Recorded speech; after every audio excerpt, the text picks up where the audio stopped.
부담이요. 그러면 위험부담은 여기서 후발적인데요. 우리가 먼저 위험부담을 보기 위해서는 후발적이요. 후발적으로 여기요 채무자.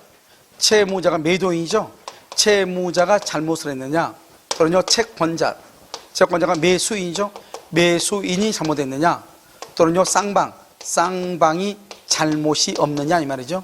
그렇죠? 쌍방이 잘못 없다는 것은 뭐죠? 제3자가 방화했다.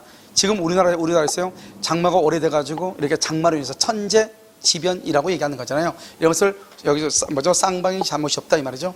채무자가 잘못이 있는 것을 이것을 채무불행이라고 그래요. 이걸 여러분요 정확하게 이해를 해야 돼. 채무불행. 그래서 채무불행은 어디하고 문제되냐? 그럼 항상 위험부담에서는요 뭐가 나오면 수용이 됐다는 말이 나와. 수용이 됐다는 말은 이것은 적법 절차, 적법해요.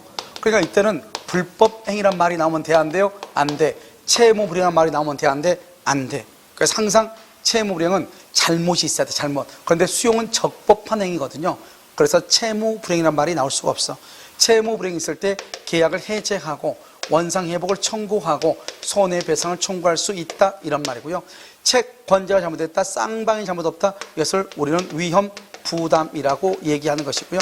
여기 쌍방이 잘못 없을 때 뭐가 나온다? 대상 청구권이 나오는 거죠. 여기서 뭐가 나온다? 수용보상금이요. 이 수용보상금 때문에 여기 뭐가 나온다? 대상 청구권이란 말이 나오는 것이다. 그래서 우리가요 위험부담에서는 다른 시험에는 안 나오는데 우리 시험에서는 수용이란 말이 꼭 나와. 수용. 그러면 이 수용이라는 것은 뭐냐? 적법행위니까 불법행위란 말이 나오면 절대로 안 된다.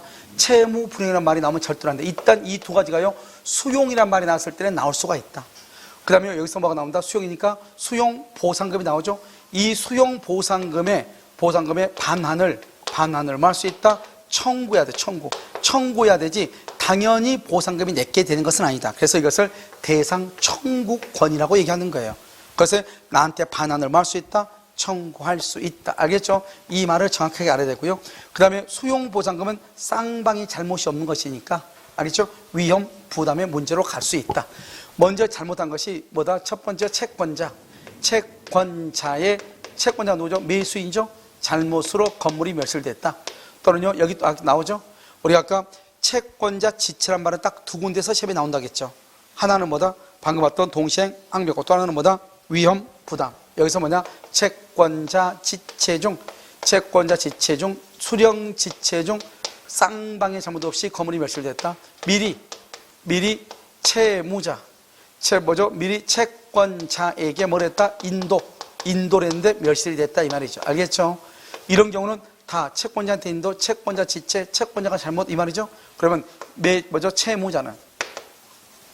채무자는 채권자에게 뭐를 할 수 있다? 대금을 뭐 할 수 있어? 청구할 수 있다. 이렇게 대금을 청구하면 이것을 뭐란다? 대가 위험이죠. 대가 위험이 채권자에게 이전한다 이렇게 얘기해요. 그래서 채무자는 채권자에게 대금을 청구할 수 있다 이 말이 중요해요. 그런데 이 채권자 위험 부담에서 또 한 가지가 중요한 것은 이런 상태에서 만약에 채무자가 얻은 이익이 있다. 이거 중간 수익인데 이것은 반환을 해야 돼. 반환. 알겠죠? 자, 첫 번째, 두 번째는요. 여기서 방금 얘기했죠? 채무자가 잘못을 했다. 이것을 뭐라고 한다? 채무불행이고 채무불행이 있을 때 계약을 할 수 있다. 해지할 수 있죠. 그럼 조심해야 될 것은 채권자가 잘못했을 때 절대로 채무불행이 아니다. 그래서 채권자가 잘못했을 때 채무자는 채권자에게 계약을 해지할 수 있다. 그러면 큰일 난다. 알겠죠? 누구가 잘못했을 때? 채무자가 잘못했을 때 채무불행이다. 세 번째는요. 쌍방이 잘못이 없다. 그러면 어떻게 한다? 여기 매도인 채무자죠. 채무자는 채권자한테 대금을 청구할 수 없다. 왜요? 채무자, 즉 채권자, 매수인이 잘못이 없으니까 청구할 수가 없다. 그런데 만약에 중도금을 받았다. 그러면 그 중도금을 뭐라 한다? 반환해야 된다. 그래서 중도금을 반환해야 돼. 이렇게 대금을 청구 못하는 것을 뭐라 한다? 대가의 위험이라고 하고 이 대가를 뭐라 한다? 반대급부의 위험이다. 이렇게 얘기하죠. 그래서 쌍방이 잘못 없을 때 있다면 만약에요 제3자가 방화를 했다. 그러면 어떻게 돼? 그러면 채무자는 제3자한테 불법 행위로 인한 손해배상을 청구할 수는 있다. 한데 채무자는 채권자한테 대금을 청구 못하고 채권자가 이미 대금을 지급했으면 그것은 반환을 해야 되는 것이고, 그런데 이것은 무슨 규정이다? 이미 규정이기 때문에 당사자 간의 합의로 달리 정할 수 있다 없다? 있다. 이렇게 이것을 우리는 위험 부담 이렇게 얘기해요. 그래서 1번, 2번, 3번, 4번, 5번 이렇게요. 그 다음에 이제 제3자를 위한 계약이죠. 제3자를 위한 계약은 거의 대부분이 사례형 문제로 나오는데요. 첫 번째 제3자 계약은 갑이 뭐라 한다? 갑을 요약자라고 하고요. 요약자, 을을 뭐라 한다? 낙약자라고 하고요. 이 낙약자를 채무자라고 그래. 병을 뭐라 한다? 수익자, 제3자라고 하는데요. 이 제3자의 수익자는 현존할 필요가 없다. 태아라든가 설립 중에 법인이라도 가능하고요. 이 요약자와 낙약 수익자, 이걸 잘 알아야 돼. 이 두 가지 관계를 뭐라 한다? 대가 관계라고 얘기하고요. 이 대가 관계에 흠결이 있어도 갑하고 을하고 병하고는 아무런 영향이 있다 없다? 영향이 없다. 그래서 대가 관계의 흠결을 이유로 요약자는 낙약자의 청구를 거절하지 못하고, 대가 관계의 흠결 이유로 낙약자는 수익자에게 이행을 말 수 없다. 거절할 수 없다. 이렇게 이 병은 107조에서부터 110조까지 선의의 제3자에 포함된다 안 된다? 안 된다. 따라서 갑과 을의 관계를 보상관계라고 하고 기본관계라고 하는데, 여기서 사기나 강박이 있다. 그러면 사기나 강박을 이유로 뭐 할 수 있다? 취소한다. 취소해도 수익자는 아무리 선이어도 보호된다 안 된다? 안 되고, 갑과 을이 통정 허위 표시를 했다. 그럼 무효이죠? 무효에도 병은 선이어도 보호가 된다 안 된다? 안 된다. 보호가 안 된다는 것은 병은 을에게 대금을 뭐 하지 못한다? 청구하지 못한다 이 말이고, 그 다음에 요약자와 낙약자를 보상관계죠. 이 두 사람 관계, 이 갑은, 을은 갑이 등기를 해줘야 병한테 대금을 지급할 거 아니에요. 그래서 을은 보상 관계에 기한 항변으로 수익자에게 말 수 있다? 항변할 수 있고, 이 병이 수익의 의사표시를 하든 말든 했든지 안 했든지 관계없이 갑이나 을은 차고나 사기나 강박이 있으면 갑이나 을은 무조건 뭐 할 수 있다? 취소할 수 있고, 병은 아무리 선이어도 보호된다 안 된다? 안 된다. 을은 병한테 대금을 지급할 필요가 있다 없다? 없다. 갑하고 을을 뭐라고 한다? 갑하고 을은 제3자를 위한 계약의 성립 요건이라고 한다. 즉 성립 요건은 갑과 을 간의 합의로만 이루어지는 것이다. 따라서 제3자 병은 계약의 당사자가 아니고 합의니까 무효나 취소나 해제, 계약의 무효나 취소나 해제를 하는 것도 갑과 을만 할 수 있고, 무효 취소 해제를 할 때 수익자의 뭐가 필요가 없다? 동의가 필요가 없고, 수익자가 무효 취소 해제를 할 수 있다 없다? 없고, 이렇게. 그 다음에 무효나 취소로 인한 부당 이득 반환과 해제로 인한 원상 회복 의무가 있잖아요. 이 원상 회복, 이것은 누구한테 청구할 수 있다?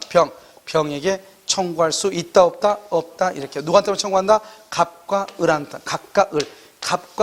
그래서 을이 만약에 병에게 미리 대금을 지급한 후에 갑과 을 간의 계약이 해제가 된다 할지라도 병에게 원상 회복이나 취소로 인한 부당이득 반환을 청구할 수가 있다 없다? 없다. 이렇게. 그 다음에 이건 성립 요건이고, 수익의 의사표시, 수익의 의사를 표시하면은 제3자의 권리가 발생하죠. 제3자의 권리가 발생한다. 이것을 제3자의 권리 발생 요건이다 이렇게 얘기하고, 수익의 의사표시는 제3자의 권리 발생 요건이기 때문에 수익의 의사를 표시해야 제3자를 위한 계약이 성립한다. 그러면 큰일 난다. 수익의 의사표시는 누구한테 한다? 병이 을에게 한다. 병이 낙약자한테, 요약자가 아니고 낙약자한테 하는 것이다. 이것은 뭐다? 형성권이고, 형성권은 뭐다? 일방적 의사표시이고, 수익의 의사표시할 때는 이 을의 동의를 요한다, 요하지 않는다? 요하지 않고, 이 일방적 의사표시는 단독행위죠. 조건을 붙일 수 있다 없다? 없다. 의사표시니까 을이 병한테 수익할래 말래 수익 여부를 체고한다. 그런데 병이 아무 말이 없다. 수익이다, 수익 거절이다, 수익 거절이다. 아주 중요하죠 이게요. 그러면 제3자의 권리가 발생하면은 어떻게 한다? 병은요 직접 누구한테요? 을에게 뭐 할 수 있다? 청구할 수 있다. 직접 청구해 을에게. 그런데 을이 이행을 하지 않는다? 우리 이것을 채무 불행이다. 채무 불행이면 계약을 해제하고 손해배상을 청구할 수 있다. 그래서 계약의 해제는 누가 한다? 갑이 하는 것이고, 손해배상은 누가 하는 것이다? 병이 한다. 그래서 병은 계약의 당사자가 아니니까 계약을 말 수 없다. 해제할 수 없고, 뭐는 청구할 수 있다? 손해배상을 청구할 수 있다. 만약에 을이 채무불이행이니까 그런데 만약에 갑이 채무불이행이다. 그러면 누가 계약을 해제한다? 계약 해제는 누가 한다? 그것은 을이 하는 것이고, 을이 채무불이행이면 누가 계약을 해제하고? 갑이 채무불이행이면 을이 계약을 해제하고, 병은 절대로 해제할 수가 있다 없다? 없다. 수익의 의사를 표시하고 난 후에 여전히 병은 계약의 당사자가 아니다. 그래서 무효 취소 해제를 행할 수가 없다. 그런데 갑과 을이 미리 수익 내용을 변경할 수 있는 변경권을 유보했다. 유보한 경우는 수익 내용을 말할 수 있다. 변경할 수 있지만, 그렇지 않으면 원칙적으로 수익의 의사 표시하고 난 후에 갑과 을 간의 합의만으로 수익 내용을 변경할 수 있다 없다? 수익 내용을 변경할 수는 없다. 이렇게 알겠죠? 합의만으로 안 되고 미리 변경권을 유보했을 때만 가능하다. 이렇게. 우리는 제3절 위한 계약에서는 병존적 채무인수, 병존적 채무인수는 제3절 위한 계약이지만 면책적 채무인수와 이행인수는 제3절 위한 계약이 아니고, 여기서 갑하고 을하고 병이 있을 때요, 이 을이 일방 병에 대해서 가지고 있는 채무를 면제해 주는 계약도 제3자를 위한 계약에 해당할 수 있다. 이렇게. 이것을 제3자를 위한 계약이다. 이렇게 얘기하는 것이다. 알겠죠? 그래서 우리가 보면 제3자를 위한 계약 이렇게 나와 있죠? 제3자를 위한 계약에서는 요약자와 낙약자, 수익자가 있고, 요약자와 낙약자를 보상관계, 기본관계고, 요약자하고 수익자 관계를 대가관계다. 대가관계의 흠결은 요약자와 낙약자와 수익자 사이에 영향을 미치지 아니한다. 그 다음에 보상관계의 흠결이 있다. 아무리 수익의 의사를 표시를 했다 할지라도 보상관계의 흠결 이유로, 즉 사기나 강박을 이유로 취소하고, 병은 아무리 선의일지라도 보호가 된다 안 된다? 안 된다.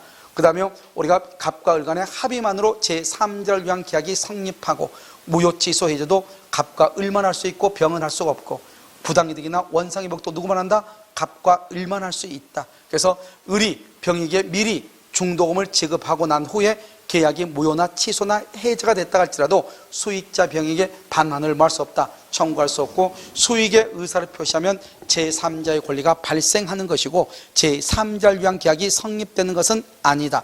그래서 발생하니까 병은 을에게 직접 이행을 청구하고, 이행을 하지 않으면 갑이 계약을 해제할 것이지만 병은 손해배상을 청구할 수 있고, 만약에 을이 병에게 수익할래 말래 수익 여부를 채고할 수 있고, 채고했는데 병이 아무런 의사를 표시하지 않으면 수익을 거절한 것으로 보고, 수익의 의사를 표시하고 난 후에 갑과 을 간의 합의만으로 수익 내용을 변경할 수는 없다. 이때는 어떻게 한다?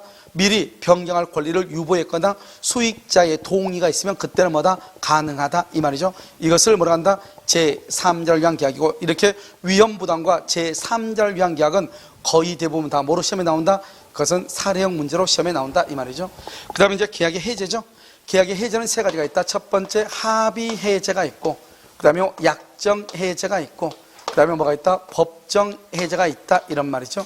이렇게 합의하고 약정은 채무 불이행하고 관계가 없죠. 채무 불이행하고 관계없어서 손해배상을 청구할 수 있다? 안 된다. 그럼 법정 해제는 채무 불이행으로 인한 해제이다. 그래서 별도로 손해배상을 청구할 수가 있다. 그 다음에 합의 해제는 뭐한다? 이것을 해제 계약이다. 계약이다. 이렇게 하고, 약정 해제권과 법정 해제권은 형성권이죠. 그래서 단독 행위이다. 그래서 약정 해제와 법정 해제의 경우 계약을 해제하면 그 돈을 받은 날부터 뭘 가산한다? 이자를 가산한다는 것이 적용이 되지만, 합의 해제는 계약이기 때문에 합의 해제로 계약이 해제가 된다 할지라도 받은 것이 금전일 때는 받은 날부터 이자를 가산한다는 말이 적용된다 안 된다? 안 되고, 이 세 가지는 어떤 특징이 있냐? 소급해서 무효가 된다. 그래서 소급해서 무효가 되고, 제3자의 뭐를 보호한다? 권리를 보호한다. 제3자의 권리. 그래서 합의해제, 약정해제, 법정해제는 소급해서 무효가 되고 제3자의 권리를 해하지 못한다. 이런 말이 있다. 그 다음에 우리가 합의는 뭐다? 여기 계약이죠. 계약은 법률행위죠. 법률행위는 의사 표시가 있어야 되죠. 그래서 명시적 묵시적으로 해제할 수 있고, 해제된 계약을 다시 부활시킬 수도 있고, 여기 계약은 의사표시가 2개이고 해제권은 형성권, 단독행위, 의사표시가 1개인 것이죠. 따라서 합의 해제의 경우는 계약에 관한 단독행위에 관한 규정을 적용한다, 안 한다? 안 한다. 이렇게. 그 다음에 우리가 계약을 해제하려면 먼저 뭐가 있어야 된다? 채무 불이행이 있어야 된다. 이렇게 채무 불이행이 있으면 상당한 기간을 정해서 뭘 한다? 채고를 한다. 이 상당한 기간을 정해서 채고할 때 이때의 상당이라는 것은 정해도 되고 정하지 않아도 된다. 하지만 어떤 채고는 안 된다? 과다채고, 과대채고는 채고이다, 아니다? 아니다. 계약을 해제할 수 있다, 없다? 없다. 그래서 채고했는데 이행하지 않으면 이때 해제권이 발생을 한다. 해제권이 발생을 해. 이때 해제권은 형성권이다. 형성권은 뭐다? 일방적 의사표시이다. 그래서 의사를 표시해야 되죠. 의사표시를 해야 해제의 의사를 표시해야 해제가 되는 거죠. 따라서 갑이 을한테 해제할 것인지 말 것인지 채고를 했다. 그런데 을이 아무런 확답이 없다. 그러면 해제권은 뭐가 된다? 소멸하게 되는 것이다. 왜다? 해제는 의사를 표시해야 되는데, 의사표시. 그런데 해제권이 발생했다고 해서 해제가 되는 것이 아니고 해제한다고 하는 해제의 의사를 표시해야 돼. 해제 의사표시. 그러면 어떻게 한다? 행사를 할 때는 전원에 대해서 해제권을 행사를 한다. 그 다음에 1인 한 사람의 해제권이 소멸하죠. 그러면 전원의 해제권이 소멸한다. 또 언제 또 해제권이 소멸하느냐? 고의나 고의로 목적물을 훼손시키고 난 다음에 해제할 수 있다, 없다? 없다. 고의로 다른 물건으로 변경을 시켜, 가공 등으로. 그러고 놓고 나서 계약을 해제할 수 있다, 없다? 없다, 이 말이죠. 이것을 해제자 표시는 전원이 전원한테 한 사람의 해제권이 소멸하면 모두의 해제권이 소멸한다, 이렇게. 그 다음에 여기서 해제하면 소급해서 무효가 된다. 그래서 갑이 을하고 2월 1일 계약을 했다가 3월 1일 을 앞으로 등기하고 을이 소유자가 되는 거죠. 을이 소유자. 그런데 갑과 을이 4월 1일 날 계약을 해제하죠. 그러면 언제부터? 2월 1일부터 뭘 해서? 소급해서 무효가 돼요. 소급해서. 그러면 여기 을 앞으로 되어 있는 등기는 뭐가 된다? 무효가 되고, 을은 더 이상 소유자가 아니고, 그러면 소유권이요? 소유권이 갑에게 소유권이 복귀가 된다. 복귀. 그래서 소유권이 복귀가 되고, 그러면 이 을은 이런 타주 점유가 된다. 타주 점유. 이때 소유권이 복귀할 때는 등기 없이 187조라고 하는 것이다. 그래서 우리가 187조 법률의 규정에 의한 물권 변동을 보면 뭐가 나온다? 여기 무효 취소 해제로 인한 경우, 무효 취소 해제, 등기 없이 소유권이 복귀되고, 피담보 채권이 소멸하죠. 말소 등기 없이 당연히 담보 물권은 소멸하는 것이다. 이때 187조가 나오는 것이고, 무효이니까 이 등기를 말소해야 되겠죠. 해제로 인한 말소를 뭐라 한다? 이것을 원상 회복 의무다, 이렇게 얘기하고, 이 말소를 누가 한다? 갑이, 소유자가 말소를 청구하죠. 이것을 뭐라고 표현한다? 소유권에 기한 물권적 청구권이다, 이렇게 얘기하고, 소유권에 기한 방해 제거죠. 방해 제거. 소유권에 기한 방해 제거는 뭐냐? 말소 청구를 말해. 이것은 물권적 청구권이고, 소멸 시효에 걸린다, 걸리지 않는다? 걸리지 않는다. 그래서 시험에 나올 때는 뭐라고 나오냐? 이때의 해제는 합의 해제, 약정 해제, 법정 해제를 다 얘기하는데, 실제 시험에 나올 때는 이렇게 나온다. 계약이 합의로 해제된 경우, 합의로 해제. 원상 회복 의무는 소유권에 기한 물권적 청구권으로서 소멸시효에 걸리지 아니한다, 이렇게 나오는 것이에요. 해제 후 채무자의 점유는 무슨 점유다? 자주점유, 타주점유할 때 타주점유로 나오는 것이고, 그 다음에 186조나 187조 할 때 187조로 나오는 것이다. 그 다음에 무효와 취소와 해제와 더불어서 취소나 해제는 소급해서 뭐가 된다? 무효가 되는 것이고. 아시겠죠? 여기까지요. 그 다음에 우리가 해제권 행사는 반드시 말로 해야 되는 것이 아니고 소송으로도 해제할 수 있다. 해제하게 되면 소급해서 무효잖아요. 무효는 누구다? 누구든지 주장한다. 누구든지 주장하니까요. 갑이 계약을 해제하고 나서 다시 을에게 이행을 청구할 수 있죠. 청구하면 을은 이행을 한다, 이행을 거절한다. 이행을 거절할 수 있다, 이 말이죠. 우리가요, 해제권의 행사를 소송으로 해제권의 행사를 했어요. 나중에 소송을 취하했다 할지라도 해제의 효력은 여전히 무효가 되는 것이다, 이 말이죠. 한번 해제를 하게 되면 확정적으로 뭐가 된다? 무효가 되는 것이다, 이 말이에요. 그래서 여기서 특히 중요한 것은 해제권 행사 후 다시 이행을 청구했을 때 상대방은 이행을 할 필요가 있다 없다? 없다. 소급해서 무효가 되니까 제3자 보호에 문제가 발생한다. 이때 제3자는 우리가 먼저 취소를 보면 취소를 하고 말소 등기를 하죠. 취소하고 말소 등기할 때 취소 전은 누구다? 선의. 취소 후 말소 등기 누구다? 선의. 이렇게. 그래서 선의만 취소 전후를 부문하고 선의만 보호가 된다. 그런데 우리가요 해제라죠. 해제라면 말소 등기라죠. 해제를 하게 되면 해제하기 전에는 뭘 부문하고 선악을 불문하고 보호되고, 해제 후 말소 등기 누구만 보호된다? 선의만 보호된다. 이때요 갑과 이렇게 을이 있으면 을은 반드시 등기나 소유권, 물권이 돼야 된다. 물권이 돼야 되고, 그 다음에 병이죠. 이 병은 해제되기 전에는 뭐를 부문하고 선악, 해제 후 말소 등기 누구만? 선의만. 이때 등기나 등기나 대항요건, 전입 신고를 갖춰야 된다. 그래야만이 완전한 권리를 갖추었을 때 제3자라고 하는 것이다. 이렇게. 그런데 제3자가 아닌 경우 있죠. 뭐다? 채권이다. 채권, 물권이 아니고 채권은 압류, 채권은 양수, 채권은 가압류. 제3자가 아니다. 여기서 미등기다. 미등기 제3자도 아니다. 아니다. 여기서 대항요건을 갖추지 못했다. 제3자도 아니다. 아니다. 그래서 채권 안 되고 미등기 안 되고 대항요건을 갖추지 못한 경우 아니다. 그런데 여기에서 이제 우리가 시험에 연속 3년, 2년, 3년 나왔던 게 뭐냐면 이렇게 갑과 을이 토지에 대해서 계약을 한다. 토지에 대해서 갑과 을이. 그리고 1번으로 그러고 나서 을이 건물을 지었다. 그러고 나서 2번으로 3번으로 뭘 했다? 병한테 건물을 팔았다. 그러고 나서요 4번으로 갑과 을이 토지에 대한 계약이 해제가 됐다 이 말이에요. 토지에 대한 계약이 해제가 됐다 이 말이죠. 이때 건물의 매수인은 제3자도 아니다. 아니다. 이 사람은 지금 토지가 계약이 되고 토지가 해제가 됐잖아요. 그런데 이 사람은 건물에 대한 매수인이잖아요. 건물. 제3자도 아니다. 아니다. 연속 우리 시험에 3번이나 나왔으니까 조심해야 된다. 그 다음에 여기서 뭐가 있다? 원상 회복을 한다. 이 원상 회복을 할 때는 우리가 취소의 경우는 선인 경우는 현존이익, 악인 경우는 손해 전부를 반환해요. 그런데 해제는 뭐를 불문하고 선악을 불문하고 전부를 반환해. 따라서 뭘 한다? 우리는 매매 계약을 해제한 후 해제 후 착오를 이유로 말 수 있다. 취소할 수 있다. 계약을 해제 후 착오를 이유로 말 수 있어. 취소할 수 있다. 이게 중요하고, 세 번째는요 받은 것이 금전일 때는 언제부터? 받은 날부터 뭘 가산한다? 이자를 가산하는데 이때 이자는 지연이자가 아니다.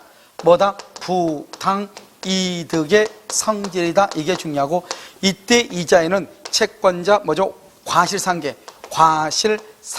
말이 나오지 않는다.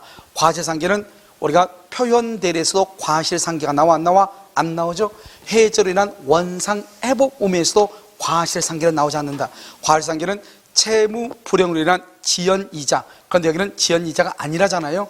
그래서 과실상계를 하지 아니한다. 이것이 중요해. 우선 알겠죠? 그래서 과실상계 없다. 착오를 이루어서 할 수 있다. 취소할 수 있다. 받은 것이 금전일 때는 받은 날부터 이자를 가산한다. 안 하죠? 네 번째는요 우리가요 합의해지. 해지는 오늘부터 무효죠. 지금까지는 유효죠. 지금까지는 유효니까 반환할 이유가 있어 없어? 없죠. 따라서 받은 날부터 이자를 가산한다는 말이 합의해지에서는 받은 날부터 이자를 가산한다는 말이 나와 안 나와? 안 나온다. 그래서 합의해지는 오늘까지는 유효니까 반환 의무가 없다. 따라서 받은 날부터 이자를 가산해서 반환한다는 말이 합의해지에서는 나올 수 있다 없다? 없다. 마지막으로 뭐가 있다? 손해배상이 있다. 우리가 해제는 원시적 불능이다. 후발적 사유다. 그래서 무슨 이익을 배상한다? 이행이익을 배상하고, 무슨 이익을, 우리 판례는 무슨 이익을 청구할 수 있다? 신뢰이익을 청구할 수 있다. 이행이익을 청구하는데, 그런데 신뢰이익은 무슨 이익을 넘지 못한다? 이행이익을 넘지 못한다. 이렇게 알겠죠? 그래서 원칙적으로 무슨 이익? 이행이익. 무슨 이익을 청구할 수 있다? 신뢰이익을 청구할 수 있다. 그 말만 알면 되죠. 그래서 우리가요 먼저 채무불이행이 있고 상당 기간을 정해서 채공하는데 과대채고는 채고가 아니고, 그 다음에 해제권이 발생하죠. 근데 해제권은 의사를 표시해야 되니까 갑의 을한테 해제권 행사 여부에 채고를 했는데 아무런 확답이 없다. 해제권은 소멸하는 것이고, 해제의 의사를 표시해야 되는데 어떻게 해제의 의사를 표시한다? 전원이 전원에 대해서 한다. 한 사람의 해제권을 포기하면 모두의 해제권이 소멸하는 것이다. 해제의 의사를 표시하면 소급해서 무효가 된다. 그래서 등기 없이도 소유권은 매도인에게 복귀가 되고, 매도인은 매수인 앞으로 되어 있는 등기를 원상회복으로 말소를 해야 되는데, 이것은 소유권에 의한 방해 제거 청구권으로서 물권적 청구권 소멸시효에 걸리지 아니한다. 그 다음에 제3자를 보아야 되는데, 제3자는 해제하기 전에는 선악 불문하고, 해제 후 말소 등기 누구? 선의. 이때 중요한 것은 을은 등기나 소유권, 물권이 돼야 되고, 제3자명은 등기 또는 가등기 또는 대항 요건을 갖춰야 된다. 그래서 제3자가 될 수 없는 것은 채권, 미등기, 그 다음에 대항 요건을 갖추지 않는 경우 이렇게. 그리고 원상회복을 하는데, 원상회복은 받은 것 전부를 선악불문하고 반환하기 때문에 착오를 이유로 해제 후 착오를 이유로 말 수 있다. 취소할 수 있고, 받은 것이 금전일 때는 받은 날부터 이자를 가산하는데, 이때 이자는 부당 이득의 성질이다. 따라서 과실상계가 적용이 된다 안 된다? 안 된다. 표현 대리에서 과실상계할 수 있다 없다? 없다. 합의해지, 합의해지는 오늘까지는 유효이고 오늘부터 무효가 되기 때문에 반환한다 안 한다? 안 하죠. 그래서 받은 것이 금전일 때는 받은 날부터 이자를 가산해서 반환할 필요가 있다 없다? 없고, 채무불이행으로 해서 손해배상이죠. 채무불이행, 그래서 이행 이익 배상을 청구하는데, 판례는 무슨 이익을 청구할 수 있다? 신뢰 이익을 청구할 수 있다. 뭐를 넘지 못한다? 이행 이익을 넘지 못한다. 이렇게. 그 다음에 이제 여기서 이제 법정해제권인데, 법정해제권은 채무불이행이 있다. 채무불이행. 그러면 상당한 정에서 채고하고 해제한다는 말을 해야 무효가 되는 것이죠. 이렇게요. 그런데 이 채무불이행은 우리가 기본적으로 두 가지만 알면 되죠. 하나는 이행지체. 이행지체가 있죠. 채고하고 해제한다는 말을 해야 무효가 된다. 알겠죠? 그 다음에 여기요. 이행불능. 이행불능하고 이행거절. 그 다음에요. 정기행위. 정기행위하고 여기요. 약정해제권. 약정해제권하고, 그 다음에 여기 사정변경의 원칙하고 사정변경. 그 다음에 또 뭐가 있냐면, 여기서 불완전이행이죠. 불완전이행인데 완전이행이 불가능한 경우, 불가능. 이때는 뭘 하지 않는다? 채고는 하지 않고 해제한다는 말을 해야 무효가 된다, 이 말이죠. 그래서 우리가 시험이 나올 때 뭐라고 나오냐? 보통 박스로 해가지고 다음 중에서 채고 없이도 해제할 수 있는 것이 아닌 것은 뭐다? 대부분이 이행지체이다. 이행불능하고 이행거절인데, 이행거절의 의사표시를 처리하죠. 이행거절의 의사표시를 처리하면 채고를 해야 돼. 근데 이행거절은 채고하지 않아. 이행거절을 처리하면 채고를 해야 돼. 알겠죠? 그러면 이행지체, 이행불능, 이행거절을 어떻게 그럼 구별하느냐? 이행지체는 항상 뭐라고 시험에 나오냐? 이행지체는 항상 이렇게 나와. 뭐뭐를 이행을 해야 되는데 하지 않고 있다. 말소를 해야 되는데 하지 않고 있다. 인도를 해야 되는데 인도하지 못하고 있다. 그걸 이행지체라고 그래. 이행불능은 뭐냐? 소실됐다. 불에 타버렸다. 멸실이 됐다. 철거가 됐다. 이런 것을 이행불능이라고 하죠. 줄 수가 없는 거잖아요. 이행거절은 미리 이행거절의 의사를 표시했다, 이런 말이 나와. 알겠죠? 그러면 이제 이걸 먼저 하나를 암기해야 된다. 여기서 문제가 먼저 나올 수 있고, 이것은 이제 좀 더 이제 우리가 좀 더 내용적으로 보면 이렇게 된다. 여기서요. 이행불능하고 이행거절 있죠? 이행불능과 이행거절은 이렇게 판단할 수 있다. 첫 번째 뭐냐면, 이행불능은 채고 없이, 4대 요소 채고 없이 이행기 전이라도 채고 없이 이행기 전이라도, 그 다음에 자신의 채무를 제공한다 안 한다? 채무 제공 없이. 아까 우리 얘기했어. 우리가 동시 이행 관계일 때 상대방을 이행지체에 빠뜨리려면 자신의 채무를 제공해야 돼. 동시 이행일 때 상대방을 이행지체에 빠뜨리려면 자신의 채무를 제공해야 돼. 그런데 지금 이행불능과 이행거절은 그 자체가 채무불이행이기 때문에 상대방을 이행지체에 빠뜨릴 필요가 없다고. 그래서 자신의 채무를 제공할 필요가 없이 해제한다고 하는 해제에 뭐를 하면 돼? 의사표시. 이렇게. 그래서 첫 번째, 채고 없이 이행기 전이라도 자신의 채무 제공 없이 해제의 의사를 표시한다. 이렇게. 알겠죠? 이렇게요. 그 다음에 이제 뭐가 있냐? 정기행위가 있는데, 정기행위는 뭐냐면 계약의 성질, 계약의 성질, 그 다음에 당사자의 의사표시, 당사자의 의사표시, 이렇게요. 이때의 계약의 성질에는 뭐가 있느냐? 결혼식이라는 것이 있다. 결혼식, 이렇게. 알겠죠? 결혼식, 이렇게. 그 다음에 약정의 조건이 있고, 그 다음에 뭐가 있다? 사정변경이 있다. 여기서 이제 사정변경이라고 하는 것이 무엇이냐? 사정변경. 사정변경은 있죠? 이때 사정변경은 우리가 해지가 있고 해제가 있다 이 말이죠.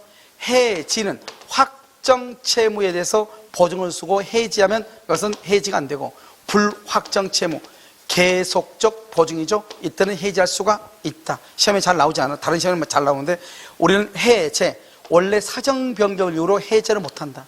그런데 예외적으로 4가지 요건을 갖추면 해제할 수 있다. 이 4가지가 뭐냐?